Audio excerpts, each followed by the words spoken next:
자기 위로 금지 프로젝트의 일환으로 금욕을 위해 만들어진 이 음식이 우리가 매일 아침 우유에 말아 먹는 호랑이 시리얼이었다는 거 알고 계신가요? 대장 컨디션 체크에 진심으로 미쳐버린 나머지 엉덩이에 56리터의 물을 쏘아대 클리어한 대장을 만들기 위해 일평생을 노력한 남자, 발명왕 에디슨, 자동차의 제왕 헨리 포드, 수많은 억만장자들이 믿고 의존하는 의사였지만 남동생한테 고소당하고 친자식 하나 없이 일평생을 살아온 사람, 바로 켈로그 콘플레이크 그리고 존 하비 켈로그입니다. 1800년대 후반 미국의 미시간주 존 하비 켈로그, 이 양반은 배틀크릭 요양원이라는 거대한 건강관리 리조트, 헬스케어 센터, 뭐 그런 병원을 운영하던 스타 의사였는데요. 여기는 아까 말씀드렸듯이 에디슨이나 포드 같은 상위 0.1% 유명인들이 원장님 하면서 모여들고 줄 서는 곳이었어요. 그러니까 그쪽에서는 한따까리 하는 천재의사 양반이 우리가 아는 이 시리얼을 발명한 건데, 역시나 의사답게 모든 게 건강과 직결되어 있습니다. 일단 이 양반을 먼저 알아보자면 아주 독실한 재치를 안시길 예수재림교의 신도였습니다. 그래서 이 양반은 하나님이 주신 신성한 육체를 쾌락을 위해 굴려대는 것, 그 중에서도 특히 스스로를 위로하는 그 왔다갔다 행위는 인간이 저지를 수 있는 죄악 중에서도 극악무도한 죄라고 굳게 믿었어요. 이 맹신이 당시 천재의사의 지식과 결합되니까 엄청난 결론이 도출됩니다. 자신을 위로하는 행위를 하면 온몸의 생명에너지가 다 빠져나가서 시력이 나빠지고 척수가 녹아내리며 간질 발작을 일으켜서 결국 미쳐 죽는다 라고 실제로 자기 의학책에 진짜 진지하게 경고해놨거든요. 그럼 도대체 인간의 욕구는 어떻게 뺄 수 있느냐? 켈로그 원장님은 만병의 근원이자 욕정의 원인이 바로 대장의 찌꺼기로 남아서 부패하는 변 때문이라고 확신했습니다. 그러니까 똥이 인간을 짐승 같은 상태로 만든다는 거예요. 그래서 인간을 인간답게 만들기 위해서 아주 완벽하게 대장을 세척할 수 있는 뭐 그런 기계를 발명해냅니다.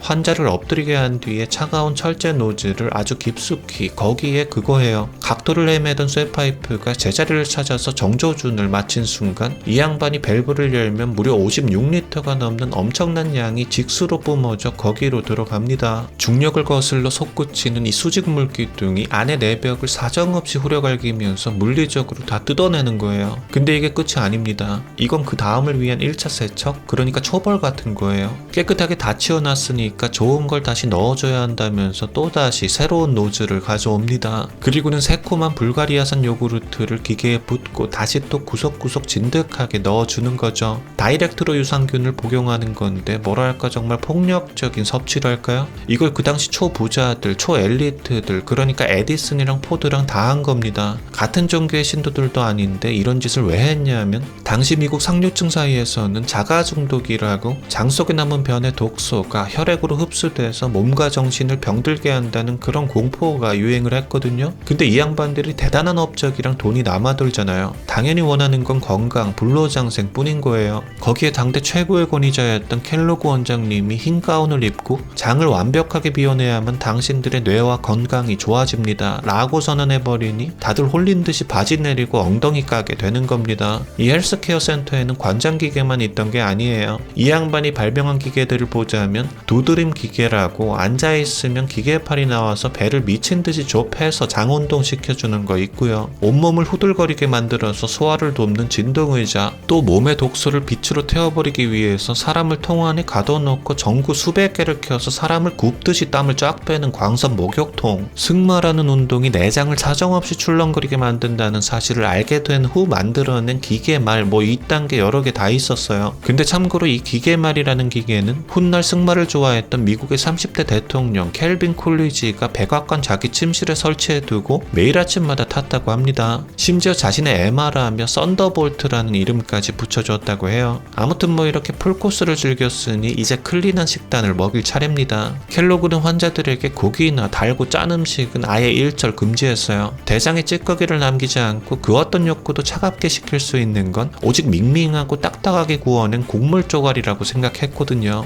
바로 이것이 오늘날 오늘날 아침이면 우유에 말아먹는 콘플레이크의 원형이었습니다. 여기까지는 형의 얘기였고요. 켈로그 이 양반 남동생이 있어요. 윌리엄 키스 켈로그라고. 이 양반은 의사는 아니고 형 병원에서 잡일을 이것저것 다 하고 지냈는데 그렇게 25년간 꾸준히 형과 함께 일을 하면서 가만히 보니까 형의 치료를 받고 난 부자 환자들이 치료 후에 먹었던 그 소화 잘 되는 국물 좀 우편으로 보내주시오 하면서 계속 연락을 하는 거예요. 순간 돈 냄새 확 맡은 동생이 형한테 달려가서 형 이거 팔자. 근데 이거는 맛이 없으니까 설탕만 좀 뿌려서 팔까? 물어봤는데 형이 환자 엉덩이에 요구르트 소다 말고 극대노합니다. 이 악마 같은 놈. 설탕은 성욕을 부추기는 독약인데 그걸 내 신성한 식단에 넣을 생각을 하다니 너는 내 동생도 아니다 라면서요. 결국 1906년 동생은 형의 그늘을 벗어나 나이 46에 형을 버리고 독립을 해버리는데요. 형이 만든 그 금욕식단에 설탕을 미친듯이 부어서 지금의 콘플레이크를 만든 거예요. 콘플레이크라는 이름에 대한 이야기도 많은데 다 말하자면 너무 길어질 것 같고 아무튼 이 양반이 설립 초기인 1909년에만 100만 개를 팔아버리더니 1910년부터는 하루에 12만 개씩 팔았어요. 이 양반이 이 콘플레이크로 정확히 얼마를 벌어들였는지는 모르겠지만 1930년에 자기 재단 만들고 자기 재단에 기부한 금액이 6,600만 달러입니다. 현재 가치로 따지자면 아마 1조 3천억 원쯤은 될 거예요. 물론 자기 자식들이랑 사이가 안 좋아서 대부분의 재산을 기부했다는 말이 있습니다. 아무튼 이렇게 동생이 자기 금욕식단에 설탕 쳐서 대박을 치니까 대장에 미쳤던 대장 박사 켈로그 형이 좀 배가 아픈 거예요. 그래서 요양원 켈로그라는 이름으로 자기도 시리얼을 판매하기 시작했는데 이 양반 자신의 엄청난 신념을 꼿꼿하게 유지하며 설탕 일절 안 넣었습니다. 근데 문제는 설탕이 아니었어요. 동생이 형한테 냅다 상표권 침해 소송을 건 거예요. 10년 정도를 법정에서 싸우다가 1920년도에 대법원은 이거 동생 거 맞다 선언을 했죠. 그러니까 형은 자기가 만든 시리얼이나 식품에 켈로그라는 이름을 못 쓰게 된 겁니다. 당대 최고의 명의가 상업시장에서는 자기 이름도 못 내미는 신세가 된 거예요. 물론 이름만 못 쓰게 된 게 아니라 배상금 폭탄도 맞았어요. 이게 그냥 딱 보면 아니 의사도 아닌 양반을 형이 걷어서 일 시켜주고 먹고 살게 해줬는데 배은망덕한 거 아닌가 싶을 수도 있는데 의학 역사가 하워드 마켈이 쓴 켈로그 형제라는 책을 보면 동생은 실질적으로 그 병원의 CEO였다고 하는데요. 매년 2천억 원 이상의 매출을 내는 그곳에서 주 7일간 일하며 받아온 월급이 87달러, 지금 현재 가치로 계산하면 대략 450만 원 정도 될 겁니다. 대형 병원의 실질적 사장이고 저렇게 돈을 버는데 25년간 월급이 450만 원인 거예요. 25년간 휴무? 당연히 없었고요.